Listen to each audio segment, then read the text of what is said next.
Bien. Alors, bonsoir à tous. Bienvenue aux filles qui viennent pour la première fois. La sira d'aujourd'hui, c'est une sira du projet d'écoute et sirot. Et la vérité, je ne pense pas l'avoir étudiée avant. Et grâce au projet, eh bien, je me suis lancée. Alors, on y va. Je ne sais pas si on m'entend bien avec le cube comme ça. Ça devrait aller. Alors, je vous ai fait un petit tableau à côté. Ce tableau va vous permettre de suivre et surtout de ne pas nous confondre, vous voyez. Alors, le verset, on le connaît. Et les commentaires sur ce verset, on les connaît. Donc, c'est déjà un plus. On est préparation Matan Torah. Les femmes passent d'abord. Et dans une sira, le rabbi, il explique, Hacham, il a fait une erreur une fois entre guillemets, où il a parlé à Adam avant de parler à Chava. Ça s'est mal terminé. Alors, pour Matan Torah, il a décidé qu'il allait commencer avec les femmes. Le verset dit, Kotomar le Bet Yaakov, ainsi tu diras à la maison de Yaakov, Vetaged li Bnei Israël, et tu diras à la maison d'Israël. D'accord? Donc, on voit des verbes différents, Tomar et Taged, et on voit des titres différents, Bet Yaakov et Bet Israël. On va globalement rester sur deux explications, comme vous le voyez tout le long de votre tableau. On va citer Mechilta et on va citer le Midrash. D'accord? Alors, lorsque nous, on va lire, ça a l'air d'être identique. Mais le rabbi, eh bien, il va s'arrêter sur des nuances. Et ces nuances, elles vont nous faire prendre conscience de certaines choses. D'accord? Donc, on va le faire simple pour pouvoir réellement apprécier les points que le rabbi relève. Alors, le rabbi dit comme ça.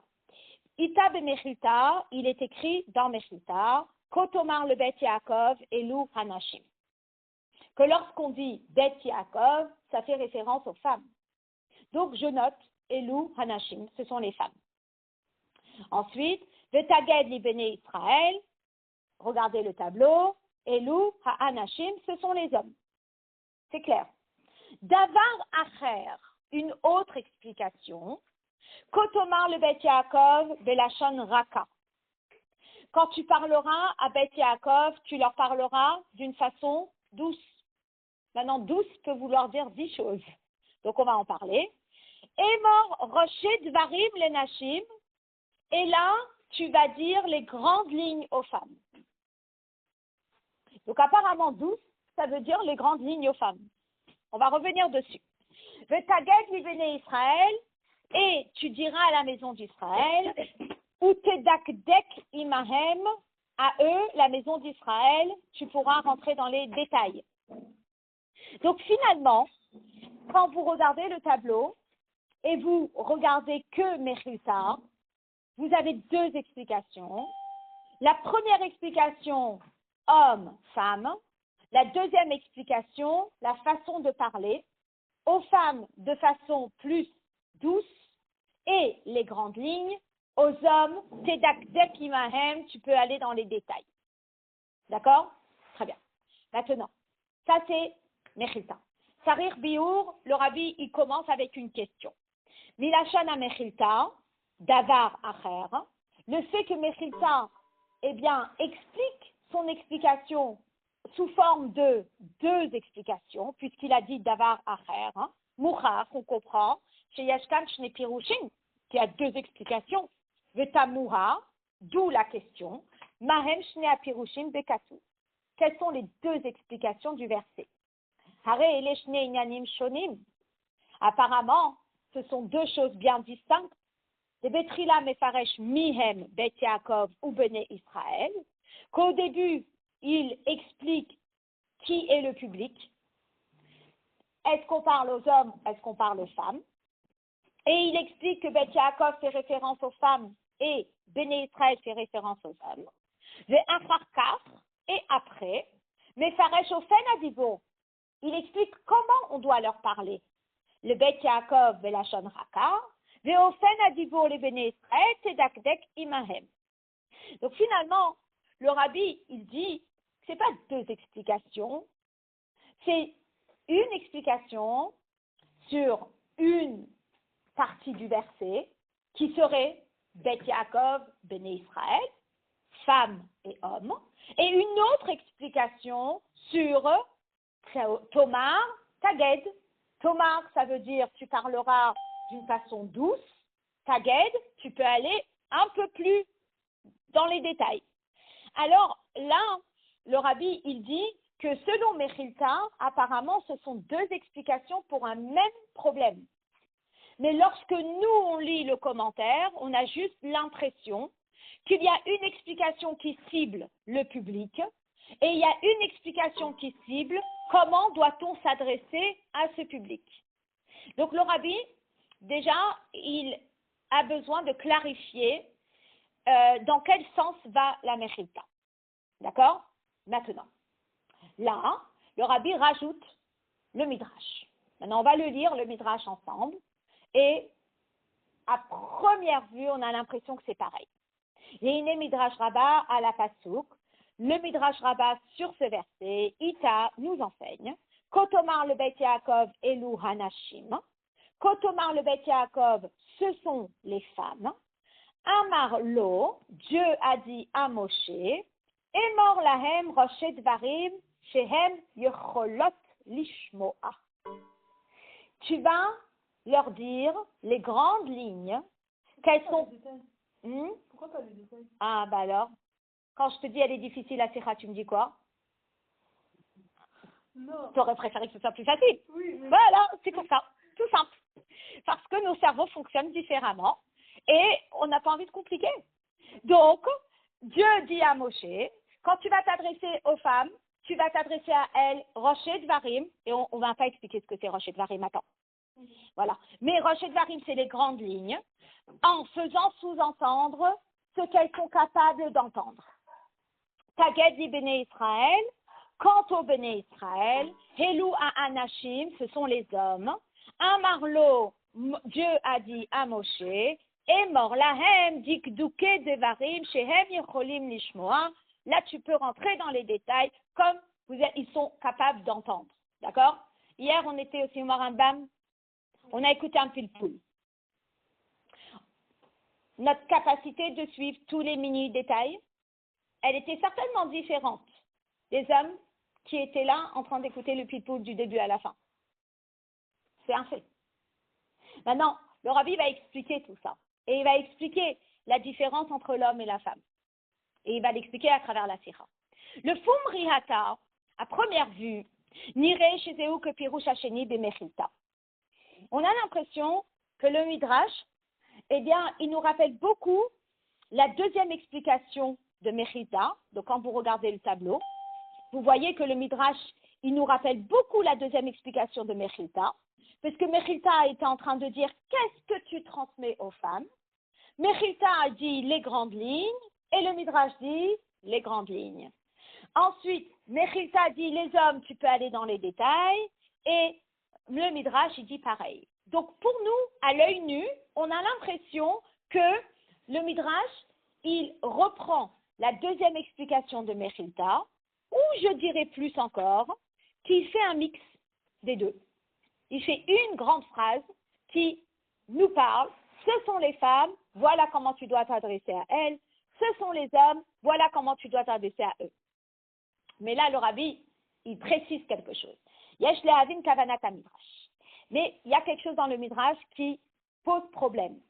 Parce que chez Mashmit Alashon Velashon Raka, numéro 1, il n'aborde pas le sujet de langage doux et agréable.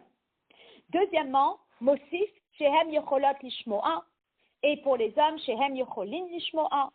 Et il précise dans le Midrash que les femmes sont capables d'entendre et que les hommes sont capables d'entendre. Donc, le rabbi, ce qu'il relève ici, c'est la nuance entre une explication et une autre. Globalement, elles ont l'air de se ressembler énormément, que finalement, tout le monde est d'accord que Bet Yaakov, ce sont les femmes, que Béné Israël, ce sont les hommes. Tout le monde est d'accord que les grandes lignes aux femmes, les détails aux hommes. D'accord? Mais finalement, les petits détails qui font la différence de termes entre le Midrash et Mechilta, va nous prouver que la dynamique du Mechilta pas du tout la même que celle du Midrash. D'accord? Et donc, le Rabbi continue avec la petite question, l'Icheora, Nire da Mechilta vers Midrash pligé, ma amar Moshe le Nashim. On a l'impression que Mechilta et le Midrash, ils ont des divergences d'opinion concernant ce qu'on dit aux femmes. Leha Midrash amar lahen rak roshet varim. Selon le Midrash, il s'agit des grandes lignes. Ve'ilu leha Mechilta amar gam dvarim rakim. Mais que selon la Mechilta, non seulement il a dit les grandes lignes, mais il a parlé d'une façon douce.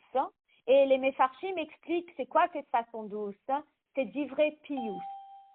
Et divrei pius, ça veut dire, ce sont des paroles qui vont les encourager à adhérer à la Torah. Et il explique que l'omar asparat ma'alat mitzvot, schar kiyuman, expliquer la beauté des mitzvot, l'importance des mitzvot, la récompense quand on les accomplit. Donc finalement, eh bien, vous voyez, une femme nous explique ici le Rabbi dans les Mechilta que quand il dit Belashon Raka, il fait ici allusion à l'approche qu'on doit avoir lorsqu'on enseigne une mitzvah. À savoir qu'il y a beaucoup de mitzvot que nous accomplissons qui sont parfois un peu difficiles, pas toujours faciles. Vous avez tout le sujet de la cache-route qui n'est pas tout simple. Vous avez tout le sujet de Shabbat qui n'est pas tout simple. Vous avez tout le sujet de Tarata Mishpacha qui n'est pas tout simple. Et beaucoup de ces mitzvot sont des chukim. Et malgré cela, il y a un accent qui est mis dans Mechilta qui est la Shon Raka. Raka, ça veut dire, il faut que tu arrives à présenter la mitzvah de façon à ce que la personne, elle ait envie de la mettre en pratique. D'accord? Et donc, ouais. Bravo. Alors, tu vas garder ça. Voilà, tu vas garder ça parce que c'est vrai qu'on a eu dans la préparation du cours, je suis sur un groupe qui échange là-dessus puisqu'on est plusieurs enseignantes de cette même sira et on était là-dessus et à travers la sira, j'ai eu la même question et à la fin de la sira, le Rabbi il explique pourquoi c'est pas exactement la même chose. D'accord? Voilà. Alors, pour compliquer un petit peu, le Rabbi, il nous fait une troisième partie dans notre tableau et nous met Rashi. Mais c'est un crochet, donc je me permets de le sauter. D'accord? Donc nous, on va rester simple. Sarir piur ta'am pluktat amechilta va'amidrash. Imamar lenashim rak roshet varim. Osheamar gam varim rakim. Aderer schar mitzvot. Apparemment, il y a des différences entre la mechilta et le midrash. Est-ce que aux femmes, on a juste donné les grandes lignes ou est-ce qu'on a aussi parlé de l'importance de la mitzvah et des récompenses que viennent avec les mitzvot? Deuxièmement, Gam yesh ledayek. Il y a aussi une autre précision. Chez Bemidrash matril elu hanashim, v'acharkach mefaret emor lahem roshet varim. Je saute la parenthèse. Ve'ilu b'mechilta matril betochen adiburim belashon raka ou mesayem shezehu lenashim. Et si vous voulez, le Rabbi, il explique comment, dans Mechilta, il dit Elu Anashim, et il va directement à la deuxième explication, Belashon Raka, alors que dans le Midrash, eh bien, son explication, elle est précédée par Elu Anashim, Elu Ha-Anashim. D'accord? Donc, si vous voulez, vous avez le tableau Mechilta, le tableau Midrash. Si vous faites le, entre guillemets, le jeu des 7 différences, on peut en trouver quelques-unes. Aujourd'hui, là maintenant, c'est un peu difficile de comprendre pourquoi le Rabbi il relève chaque petite différence. Mais quand le Rabbi va commencer à expliquer la Sira, on va comprendre d'où le Rabbi s'est inspiré pour donner cette explication. Et finalement, il s'est inspiré du détail qu'il y avait dans une explication qu'il n'y avait pas dans la deuxième, ou du détail qui était, des détails à droite qui n'étaient pas à gauche ou vice-versa. D'accord? Donc, nous maintenant, on va commencer l'explication. On est à la page 94. On est hot bet. Alors, là, c'est pas là, le Rabbi, ce qu'il relève, c'est les différences. D'accord? Il relève les différences entre l'explication Mechilta et l'explication Midrash. D'accord? Mais finalement, les différences pour nous, elles ne nous parlent pas trop parce qu'on ne sait pas où le rabbi veut en venir. Mais au fur et à mesure où le rabbi l'explique, je reprendrai les différences et je vous les montrerai sur le tableau et je vous expliquerai sur quoi le rabbi s'est basé pour donner son explication. On est bon? Alors, ce que nous, on a retenu, c'est que Dieu s'apprête à donner la Torah au peuple juif et qu'il y a une introduction que Moshe va devoir faire au peuple juif et il va s'adresser différemment aux hommes et aux femmes. D'accord? Maintenant, la question va être la suivante. Lorsque Mechilta donne son explication, il dit Elu Hanashim, il dit Belashon Raka, Rachet Dvarim Lenashim. Est-ce qu'il a deux questions? Est-ce qu'il a une question? Parce qu'il y a deux réponses. Donc la question est, est-ce qu'il a deux questions? Une question, c'est pourquoi il y a écrit Bet Yaakov et Béné Israël. Et une deuxième question, c'est pourquoi il y a écrit Tomar et Taged. Oui? Le rabbi vient et nous dit que Mechilta n'a qu'une question, mais deux réponses. Et il explique. ישני הפירושים במחילתא חלוקים והטעם שענייני התורה נאמרו בשני אופנים. Les deux explications que rapporte Mechilta, c'est juste pour nous répondre à une question qu'on a, pourquoi les verbes sont différents. Il est écrit Kotomar le Bet Yaakov, Vetaged les Béné Israël. Et il se pose la question, pourquoi les verbes sont différents?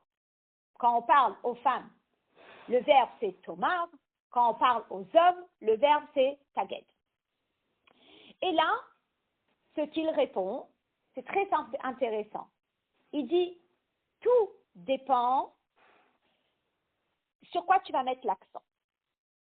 Est-ce que tu vas mettre l'accent sur le public à qui tu parles ou est-ce que tu vas mettre l'accent sur le message à transmettre?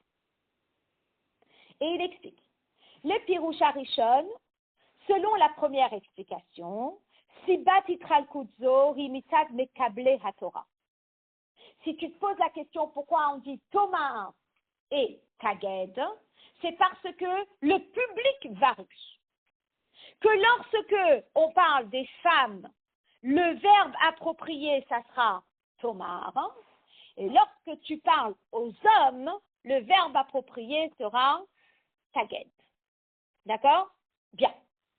והחילוק בתכונת נפשם של נשים ואנשים הביא שני אופנים, סוגים, במסירת דברי תורה. Et l'explication veut dire que si tu parles aux femmes, il faut que tu t'adaptes à leur nature.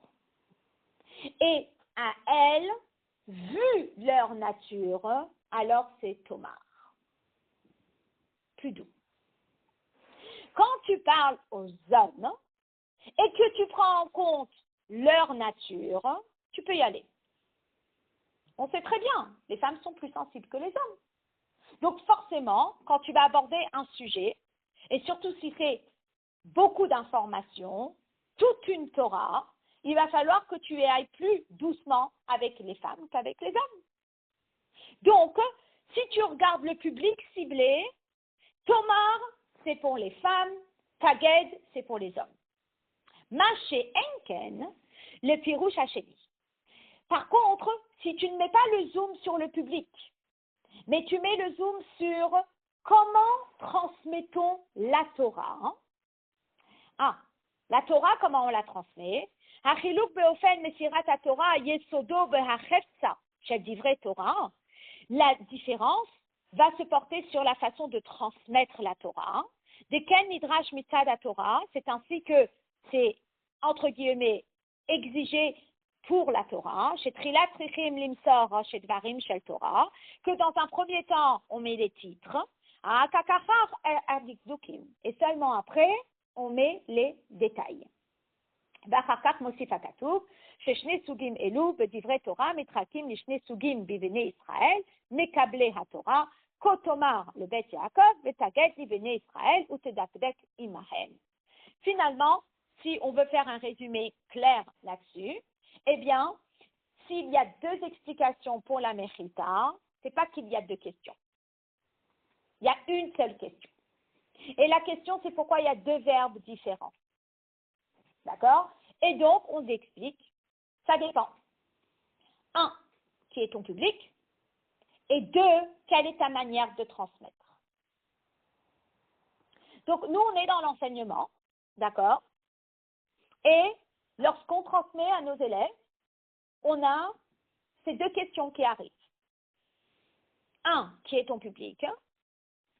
Et deux, comment est-ce que tu as l'habitude de transmettre?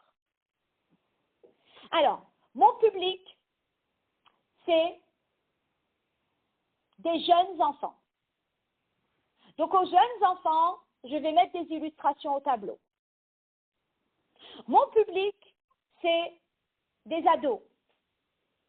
Aux ados, je vais parler de telle façon. D'accord? Donc, à des jeunes enfants, ça va être par exemple à travers un chant, et à des ados, ça va être à travers un débat. Donc, je vais m'adresser à ces deux publics selon la nature du public. Un enfant, il adore les chansons, donc je peux lui transmettre tout sur To Bishvat à travers une chanson. Et quand je leur dis To Bishvat, ça y est, il y a la chanson qui arrive et il se rappelle de tout. L'adulte ou l'ado, je risque d'avoir un débat en disant à quoi est comparé ce fruit, etc. OK? Très bien. Maintenant, ça, c'est par rapport au public. Maintenant, quelle est ta méthode d'enseignement? Alors, ma méthode d'enseignement, c'est je mets des titres au tableau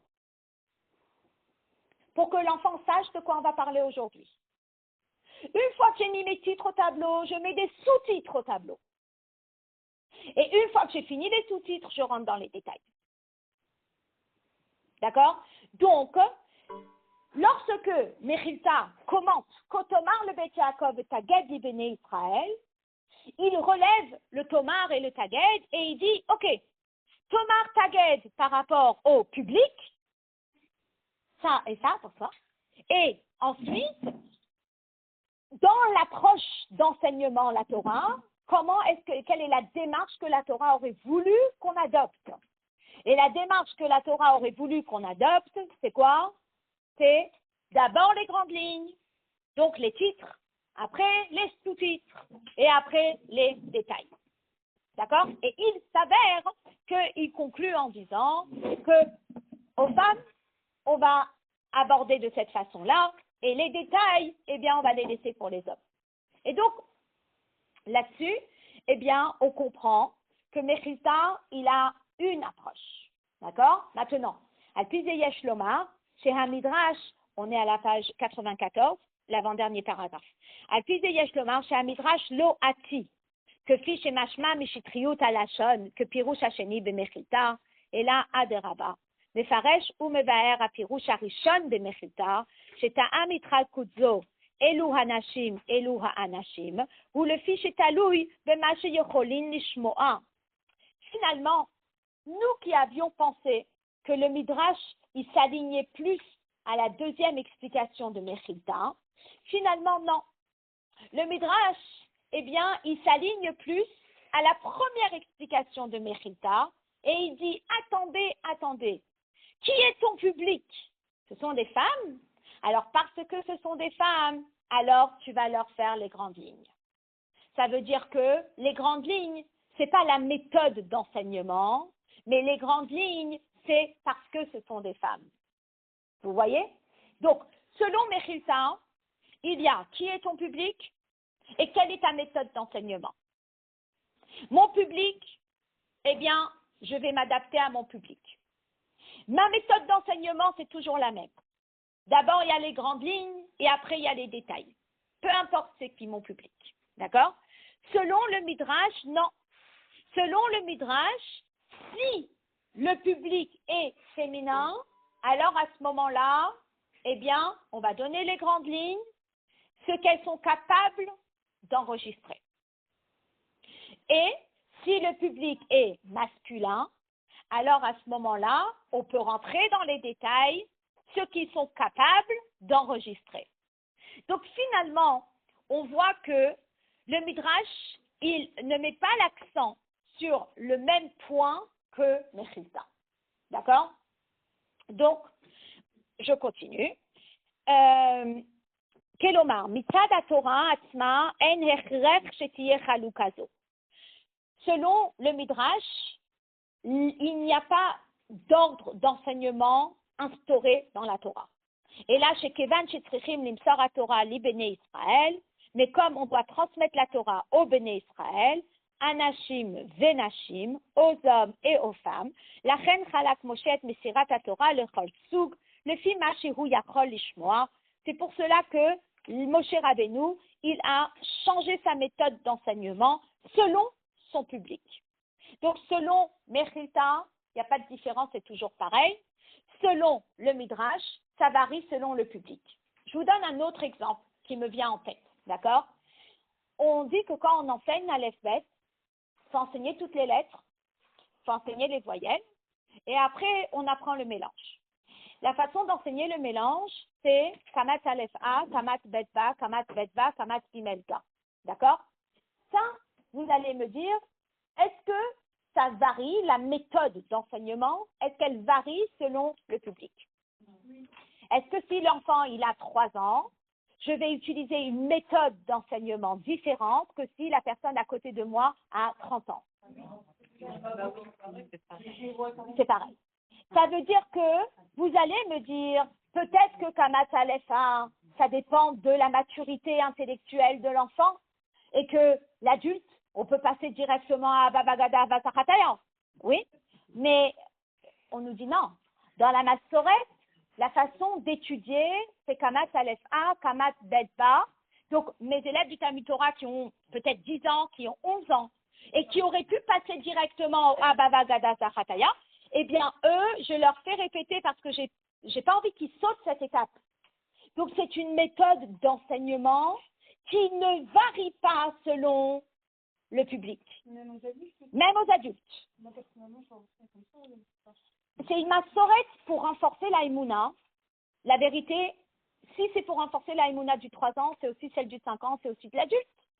Le Kamat Aleph A, c'est quelque chose qui n'a pas d'explication. J'aurais pu dire directement à l'enfant, dit ah Babagada.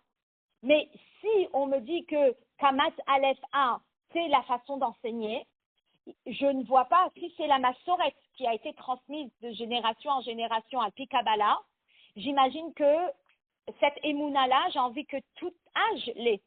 Donc si c'est comme ça qu'on a appris quand on est tout petit, peu importe les pages du passeport, on l'apprend aussi quand on est plus grand. Enfin, c'est comme ça que je l'imagine. Donc il y a certainement une méthode de transmission. Donc, selon Mechilta, eh bien, la méthode de transmission, qui est d'abord les grandes lignes et après les détails, c'est pas du tout dépendant à qui je parle, de mon public. Selon le Midrash, c'est 8 dépendants du public. Selon le public, j'adapte. Les femmes, elles vont avoir ça comme enseignement, que les grandes lignes, les hommes, plus les détails. On est bon? Donc, on va chercher les derniers petits paragraphes. Et alors oui, non, pardon. Alors, ce qui est très intéressant, et c'est là où on est bien confus, c'est que on parle des grandes lignes pour Mechilta, et on parle de grandes lignes dans le Midrash, et finalement, est-ce que c'est les mêmes grandes lignes? Selon Mechilta, eh bien, peu importe à qui tu enseignes, c'est d'abord les grandes lignes et après les détails. Selon le Midrash, non, les femmes c'est les grandes lignes et les hommes c'est les détails. Et nous, on écoute. Mais finalement, il y a une différence. Parce que si je regarde Mechilta, eh bien, les hommes et les femmes vont avoir le même enseignement, grandes lignes, détails. Et si je regarde Midrash, les femmes, elles ont les grandes lignes et les hommes, ils ont les détails. Pas le même enseignement.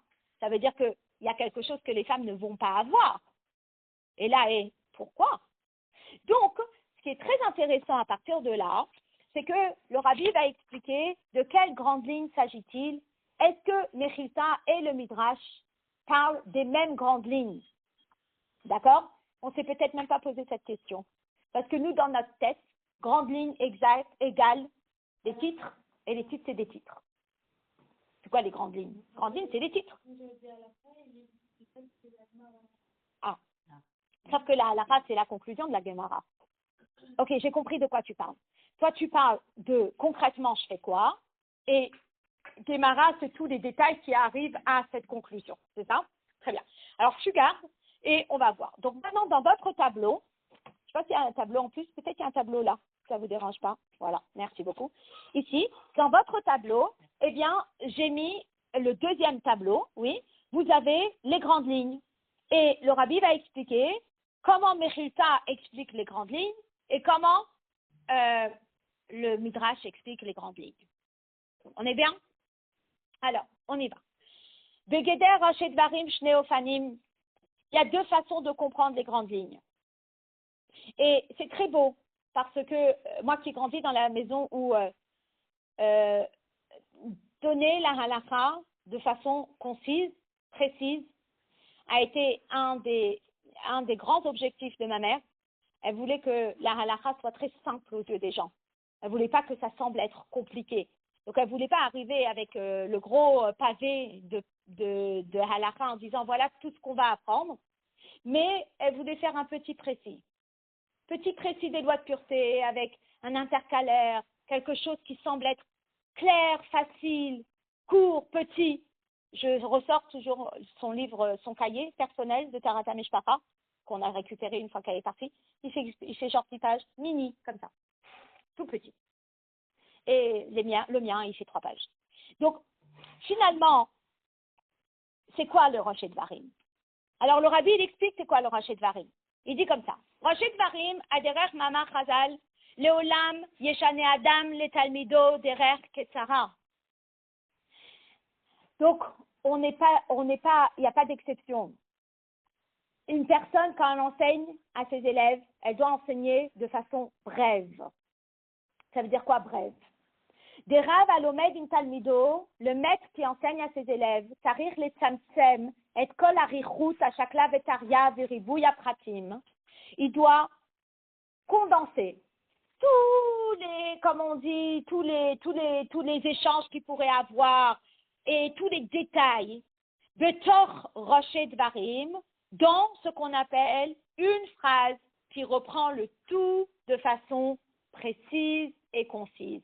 Donc, comme tu as expliqué, Richard, c'est bien. Ça veut dire que finalement, c'est à la place de donner tout le débat qu'il y a entre ce maître et ce maître dans la Mishnah, entre ce maître et ce maître dans la Gemara, et entre ce maître et ce maître dans les commentateurs, toi, tu donnes la halakha. Voilà comment est-ce qu'on doit faire. Donc, Dvarim Ketsarim, il faut que ce soit bref, que Deshiyuchal Atalmid le Kablam, pour que l'élève ne se sente pas submergé. Donc, il faut que ce soit clair, concis, précis, pour que l'élève ne soit pas submergé. Et là, la difficulté de l'enseignant, c'est de comprendre comment fonctionne son élève pour savoir combien donner pour ne pas que l'élève se sente submergé. Et comme on sait, selon l'âge, selon la fatigue, selon la concentration, chaque personne, ça va varier, vous voyez. Donc, c'est pas tout simple. Ça, c'est les Rosh Dvarim dont le rabbi parle dans une explication. Maintenant, je vais vous poser une question, juste avant qu'on continue. À votre avis, est-ce qu'on omet quelque chose lorsqu'on enseigne de cette façon-là? Si c'est clair et concis, non? Les détails, parfois, c'est important. OK. Donc, vous retenez la question, on va au bet. Rosh Devarim shehem aderaba haklal, shemimenu mistaafim kol prate ha'inyan. Après, il y a une autre façon d'expliquer Rosh Devarim, les grandes lignes. Et là, c'est quoi? C'est un titre. Aderer lashon ha-mishnah, shehu davar katser vekolel inyanim rabim, à l'image de la Mishnah, qui est courte. Mais dans ce chapitre court, il y a énormément de détails. Chez Kol Praté, à chaque lavetaria chez Bigmara, Nirmazim belashon ha-mishnah. Ça veut dire que j'ai pas coupé, j'ai juste mis. Vous savez, c'est comme quand je rentre en classe et je demande aux filles, donnez-moi un titre. Très difficile un titre. Pourquoi c'est difficile un titre? Parce que dans le titre, il faut qu'il y ait tout. Vous comprenez? Donc, si je donne un point, je n'ai pas tout donné. Si je donne un titre, Là-dedans, il y a tout inclus. Vous comprenez? Bien. Et effectivement, on retrouve ce concept à Matan Torah. Chez Betrila Nitnu Aseret Adibrot. Au début, Dieu, si on va encore plus loin, vous allez dans le crochet. Au début, on nous dit Bedibur Echad. Hachem, il a dit les 10 commandements en une parole. Mais dans cette parole, il y avait quoi? Il y avait tout inclus, les 613 mitzvot. Après, Dieu, il a détaillé et il a dit les 2 premiers commandements. Et dans les 2 premiers commandements, il y avait inclus les 613. Dans le commandement Anochi Hashem Elokecha, il y avait les 248 mitzvot assez. Et dans le commandement Lo Yeh Lecha Elokim Acherim Al Panai, il y a eu les 365 mitzvot Lo Ta'aseh. N'est-ce pas? Et après, il a dit les 8 autres commandements. Et dans les 10 commandements, on a toute la Torah qui est inclue. Ça s'appelle les grandes lignes. Je ne dis pas tout, mais tout est dit. Vous comprenez? Donc, si je dis, par exemple, à un enfant, est-ce que ça ne te dérange pas de me faire le marché? L'enfant risque de me dire, envoie-moi la liste. Donc, dans le mot le marché, il y a une liste de 20 fruits et légumes. Je dis le marché. Un mot. Mais dans ce mot, il y a une liste entière à faire. Vous comprenez? Donc, tout dépend comment est-ce qu'on formule la notion de Rachet Dvarim. Est-ce que Rachet Dvarim, c'est les grandes lignes qui incluent tout? Ou est-ce que Rachet Dvarim, c'est je te donne un petit clin d'œil de ce qu'on va étudier aujourd'hui?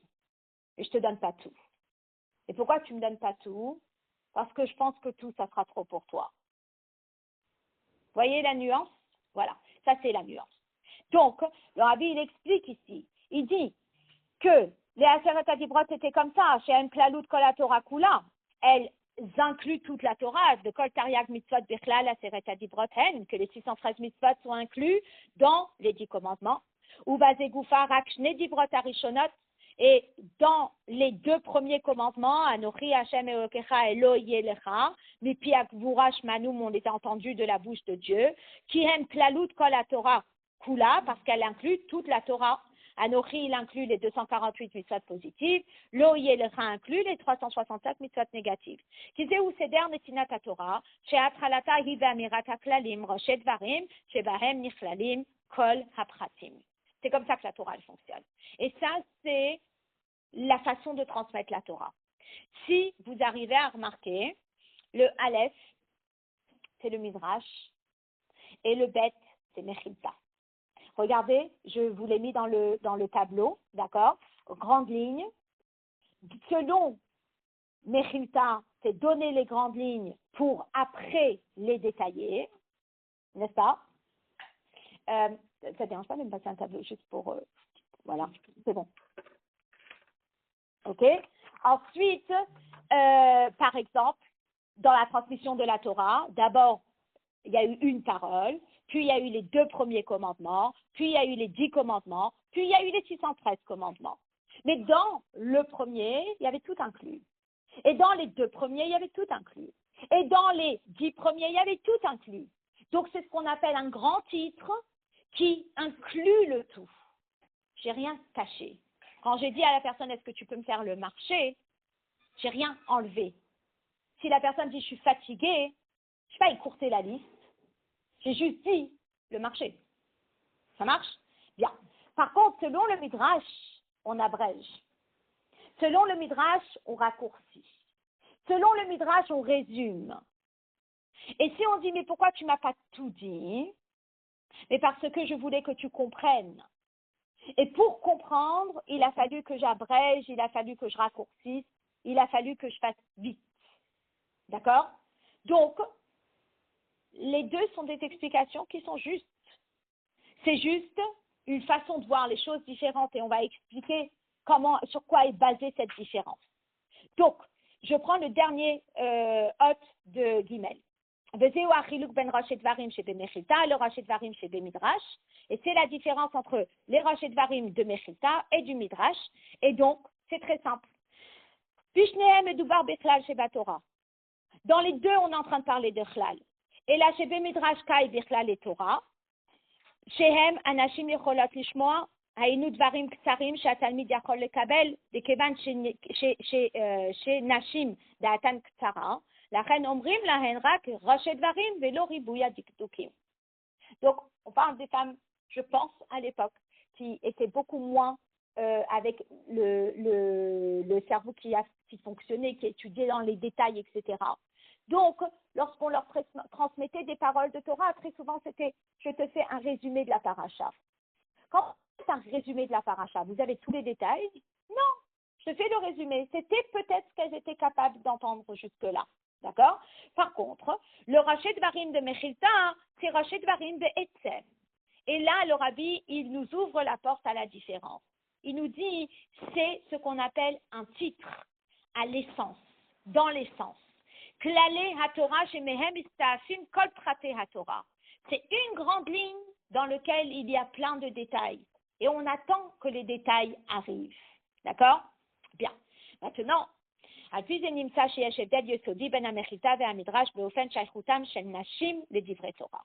là, on va voir une grande différence entre Mechilta, le Midrash, lorsqu'il s'agit des femmes. Et là, le Rabbi va expliquer dans la Torah. Il dit comme ça. Il dit, dans la Torah, les Hamidrash nitan lenashim rak ma shehem yecholot lishmoa. Hainu rak advarim hashayachim lahem. Ça veut dire que dans le Midrash, si vous voyez, vous regardez dans le tableau numéro 2, la deuxième case, eh bien, on a transmis aux femmes que des mitzvot chez Hasman Grama. Donc, on lui a dit, OK, si ta capacité de compréhension, elle est limitée, alors à ce moment-là, je vais te donner que ce dont tu es concerné. Et je vais te donner que les mitzvot qui dépendent du temps. Donc, à savoir que les femmes, elles n'ont pas l'obligation d'accomplir toutes les mitzvot. Et il y a des mitzvot qu'elles sont censées accomplir. Et il y a des mitzvot, non, donc il y a les 3 mitzvot de la femme qui sont Shabbat, Kashrut et Tarat HaMishpacha, la pureté familiale, Kashrut et Shabbat. Et puis, après, il y a les mitzvot Lota'aseh chez Hasman Grama, les mitzvot négatifs qui dépendent du temps, d'accord? Et après, il y a un tas de mitzvot qui ne les concernent pas. Donc, selon le Midrash, comme le Midrash, il regarde la femme avec ses capacités de compréhension, il dit, OK, on leur a transmis Roshei Dvarim égale résumé, je te donne ce dont tu as besoin, plus que ça, je ne veux pas t'encombrer. N'est-ce pas? Très bien. Ça, c'est selon le Midrash. OK? Maintenant, selon la Mechilta, c'est pas ça. Selon la Mechilta, étant donné qu'on leur a donné les grandes lignes, dans les grandes lignes, il y a quoi? Il y a toute la Torah. Donc, on n'a rien laissé de côté pour les femmes. On leur a tout donné. Mais concrètement, est-ce qu'elles ont l'obligation de tout mettre en pratique? Elles n'ont pas l'obligation de tout mettre en pratique. D'accord? Et là, le Rabbi, il va expliquer quelque chose de très, très fort. Il explique en réalité qu'il y a une nuance, effectivement, selon le public, les femmes, telles que Mechilta l'explique et telles que le Midrash l'explique. Mais là, le Rabbi, il ne va pas laisser ça comme ça. Parce que lorsqu'on regarde, on se dit, selon le Midrash, la capacité de compréhension de la femme, elle est quand même réduite. Et comme elle est réduite, alors on ne lui a pas tout donné. Et comme on ne lui a pas tout donné, on lui a donné que les mitzvot qui lui sont obligatoires. Selon Mechilta, elle a une capacité de compréhension. Et selon Mechilta, eh bien, on va lui enseigner tout, mais on va lui dire, il y a certaines mitzvot que tu n'as pas l'obligation de faire, et ça, c'est les hommes qui vont le faire. Ça marche? OK. Maintenant qu'on a ça, eh bien, le Rabbi va expliquer quelque chose. Il dit comme ça.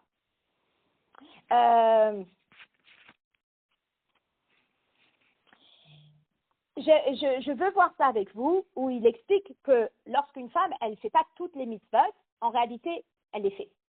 Et on va expliquer. Donc, regardez, page 96, prenez la deuxième colonne. Veyumtak od yoter api ma shekatav ha'arizal. Shebeasot hazecher et hamitzvah. אין הזכר, pardon. ועשות הזכר את המצווה, אין מהצורר שגם הנשים תעשנה לבדה, כי כבר נכללת עמו בעת שעושה אותה המצווה, אבל מצוות לא תעשה וכו'. Qu'est-ce que nous explique le Harizal? Il nous dit que lorsque l'homme il fait les mitzvot, la femme, elle n'a plus besoin de les faire. Pourquoi? Parce que l'homme et la femme, c'est une même entité. Donc, le fait que l'homme fasse les mitzvot, ça acquitte la femme. Les seules mitzvot qu'elle a l'obligation de faire, c'est lesquelles? C'est les mitzvot l'otaasé. Ou Messayem. Alors, ce n'est pas seulement quand elle est mariée, le rabbi va expliquer. Ou Messayem, et il conclut, j'ai oublié c'était quoi ces deux mots, c'est Siman peut-être, Macha Amrou Razal, Ishto que Goufo Damé, que l'homme et la femme, et c'est la même chose, que Deita Gam Bezohar, Shaish Veaisha Kol Echad Leatzmo ou Plag Goufa. Que l'homme et la femme, chacun seul, il est une partie d'un même corps. Ve'inyan ze ou l'onrak, ve'nashim nesuot, voilà les filles, c'est pas seulement pour des femmes mariées, et la gamme bibnot Israël, c'est l'onis ou adayin, mais même pour les filles qui ne sont pas encore mariées, qui kevan chez ish veisha yachad hem neshama achat, parce que comme l'homme et la femme, c'est une même neshama, le kol echad bifnei atzmo hu plag gufa, et chacun seul n'est qu'une partie du corps, haregam bifnei chibur shnei achatayim yachad, même avant qu'ils ne s'unissent, mehane amaase shel haish lechetzio hasheni lehaisha. La mitzvah que l'homme va faire, il acquitte sa deuxième moitié qui est la femme. Et donc déjà, il y a déjà quelque chose d'extraordinaire que le rabbi relève ici. La première chose qu'il relève, c'est que même si on va dire que le midrash, il a sur quoi se baser, qu'effectivement, la femme parfois elle est surmenée, et parfois la femme, lorsqu'on lui donne trop d'infos, c'est trop et c'est difficile. Et c'est peut-être pour ça, chat, que la femme elle a moins de mitzvot. Le rabbi il prend et il défend la situation. Et il dit non, il faut qu'elle sache que les mitzvot qu'elle ne fait pas concrètement, selon Mechilta, elle les a 8 reçus, et plus encore, elle les accomplit indirectement par le fait que sa deuxième moitié les accomplit pour elle.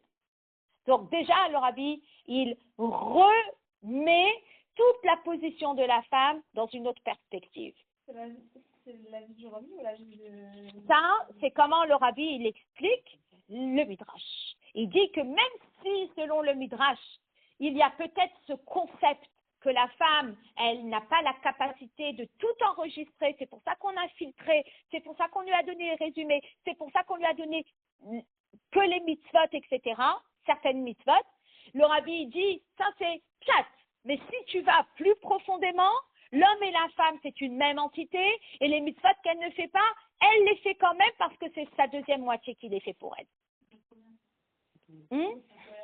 Elle accomplit ce qu'elle a à accomplir. Et là, je te dis que ça prend du temps.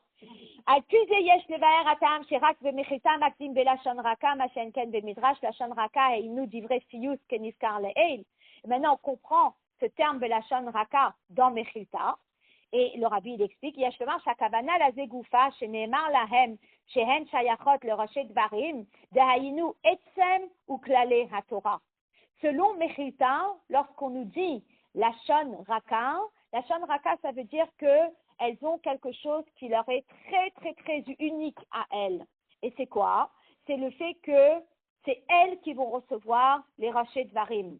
Et les Rocher Dvarim, c'est ces grandes lignes. La reine la Mechilta, c'est de Sederze, Nikeret Maalat Anashim al Haanashim. Ça veut dire que selon la Mechilta, les femmes, elles sont mises sur un piédestal. Et pourquoi elles sont mises sur un piédestal? Parce que on est en train de parler de l'essence de la Torah. Et cette essence de la Torah, à qui on le donne? On le donne aux femmes. Les grandes lignes dont on parle ici, ce n'est pas les titres. Mais les grandes lignes dont on parle ici, c'est la source de la Torah. Et c'est quoi la source de la Torah? C'est la Emouna, c'est la Yirat Shamayim. Et ça, c'est quelque chose qui est propre aux femmes. Et ça, c'est l'ordre dans lequel on transmet la Torah. On transmet la Torah en démarrant avec ces grandes lignes. Klalé à Torah. La reine Moudgash de Mechita chez Amar le Nashim Belashon Raka. Amalat Benashim ala Anashim. Donc, lorsque nous on regarde l'explication de la Mechilta, où l'accent est mis sur l'essence de la Torah, alors là, les femmes, elles sont en priorité. Et c'est à elles qu'on va donner l'essence, c'est à elles qu'on va donner la source, c'est à elles qu'on va donner la base. Et ça, c'est tout ce qui est autour de la Emouna et tout ce qui est autour de la Yirat Shamayim. C'est à elles.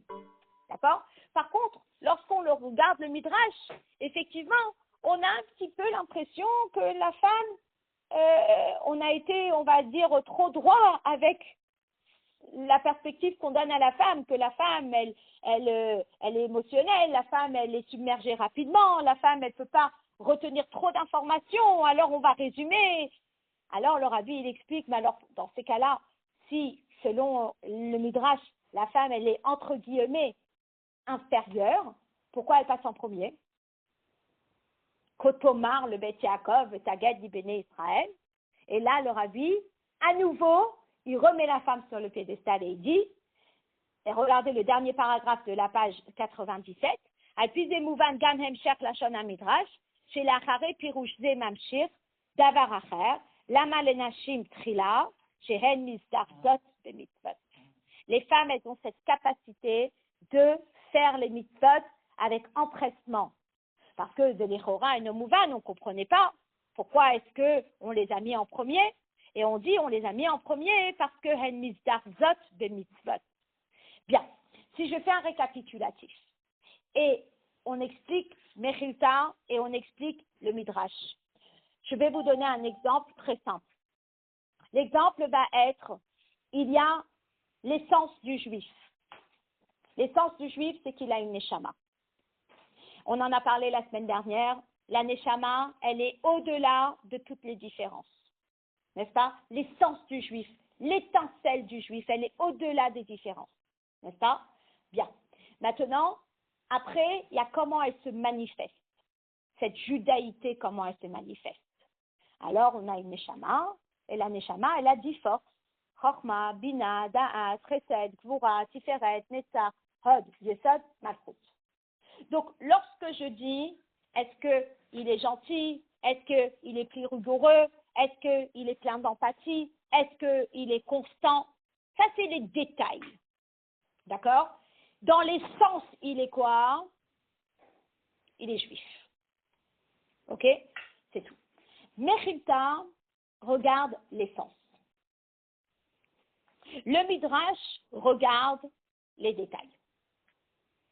Donc, dans l'essence, et quand je regarde l'essence du juif et je regarde l'essence de la Torah, l'essence de la Torah, c'est la Emouna, et on va la transmettre à celle qui est l'essence du peuple juif. Et c'est qui l'essence du peuple juif? C'est la femme. C'est elle qui transmet la judaïté. C'est l'essence. Par contre, lorsque je suis en train de rentrer dans les détails, la femme, elle est moins détail. La femme, c'est l'essence. La femme, c'est celle qui transmet la judaïté. Qui transmet Kohen, Lévi, Israël, les détails, c'est qui? C'est le père. Et donc, à qui va-t-on donner les détails? Aux hommes. Et donc là, le Rabbi fait la grande distinction entre le rôle de l'homme et le rôle de la femme. D'accord? Et donc, on va terminer là-dessus. On va prendre le Hot Vav. On va laisser Yesh Lomar. C'est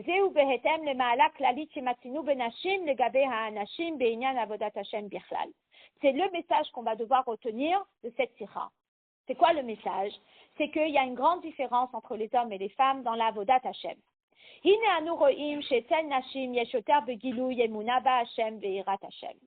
On regarde une femme, elle est pleine de Emouna, elle est pleine de crainte de Dieu. Emouna, c'est pas quelque chose qui est visible à l'œil nu. La crainte de Dieu, c'est pas quelque chose qui est visible à l'œil nu. Elle l'a en elle. Chez Av Shatam la Zebegalou Yulefi, שאין שכלם חזק כל כך קרובים יותר לקבל באמונה ועושות בלי חקירה.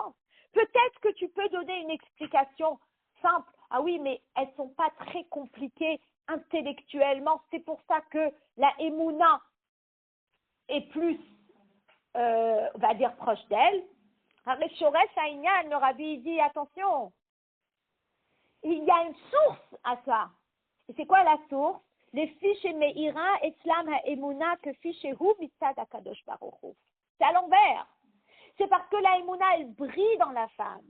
Et comme pour elle, elle brille, alors elle ne pose pas de questions. Comprenez? Ça veut dire que pour elle, c'est une évidence. Elles sont sorties d'Égypte, on leur a dit on va en Eretz Israël. Elles n'ont pas posé 10 000 questions. Elles n'ont pas dit ah, il y a une minute qui est passée, il est en retard. Il y a 10 minutes qui sont passées, il est en retard. Il y a une heure qui est passée, elles sont en retard.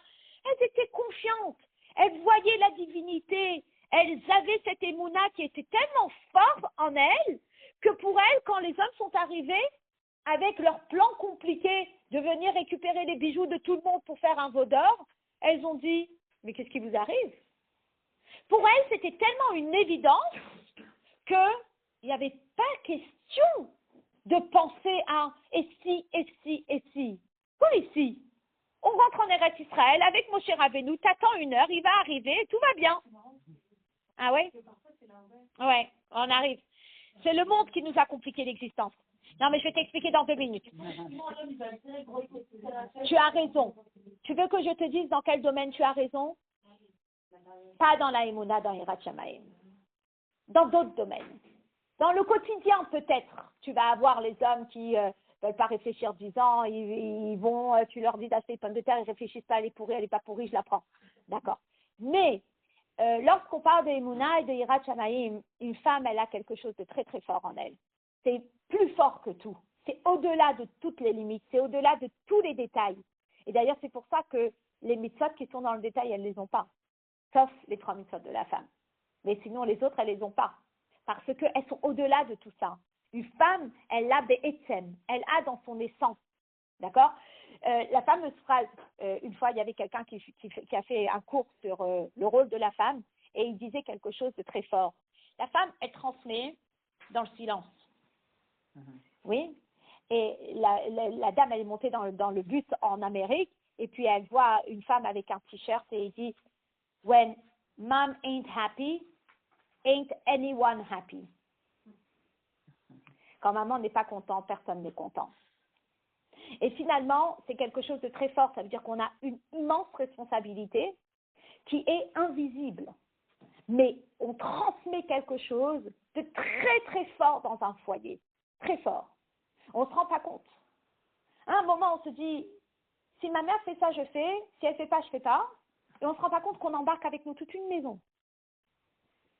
Et là, on se dit, mais quoi? Si moi, je ne vais pas le faire, vous n'allez pas le faire? Ah non, si toi, tu ne fais pas, on ne fait pas. Et finalement, la mère, elle fait et tout le monde suit. Cette capacité, ça émane de quelque chose qui est au-delà de la logique. Donc oui, dans le quotidien, on peut être compliqué, tu as raison. Mais dans le fond et dans les mitzvot, non, la émouna d'une femme, c'est waouh. On dit, Akadosh Baruch Hu, il nous fait confiance. Il nous donne des mitzvot, il nous envoie 0 témoin, il nous dit, je te fais confiance. Ta parole est une parole.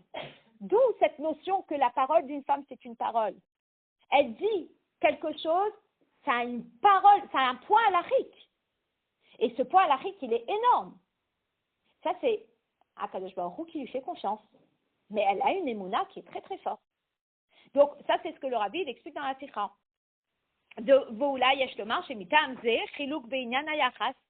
Et c'est pour cette raison-là que toute la généalogie du peuple juif, elle dépend de qui? Elle dépend de la femme. Chez Etzem ou Klalut Israël, Kalouy Dafka Behaem. T'es juif parce que ta mère, elle est juive. Chez Anolad Lehem Israélite, Hevei Israël. Gam que chez Aav et No Yehudi, la mère est juive, l'enfant est juif. ורק הפרטים והחילוקים בבני ישראל גופה, כהן, לוי, ישראל, תלויים במשפחת האב. On comparerait, si on revient au cours de la semaine dernière, on comparerait la mère au sang et le père à la tête. Vous voyez? Voilà. Et comme la Torah et mitzvot ont été donnés au peuple juif, la reine Lahem Shebat Alui Kdoshat Israël Aïta Netina Meyuchedet Shel Klal Torah. Alors à la mère qui représente l'essence du peuple juif, l'essence de la judaïté, on va lui donner quoi à elle? On va lui donner Rosh Dvarim. Shehem Shayachim les Emouna qui font référence à la Emouna, Irat Hashem, à la crainte de Dieu, Shehem Klal Kol Torah Kula. Ça c'est la base de toute la Torah. Donc, lorsque je vous parlais de titres, ce n'était pas les titres. Lorsque je vous parlais de titres, c'était l'essence de la Torah. Et l'essence de la Torah, c'est quoi? C'est la Emouna et Irat Hashem. Et là, si je reviens avec l'exemple que je vous ai donné à l'apprentissage du Aleph Bet, je démarre avec quoi? Je démarre avec la Emouna.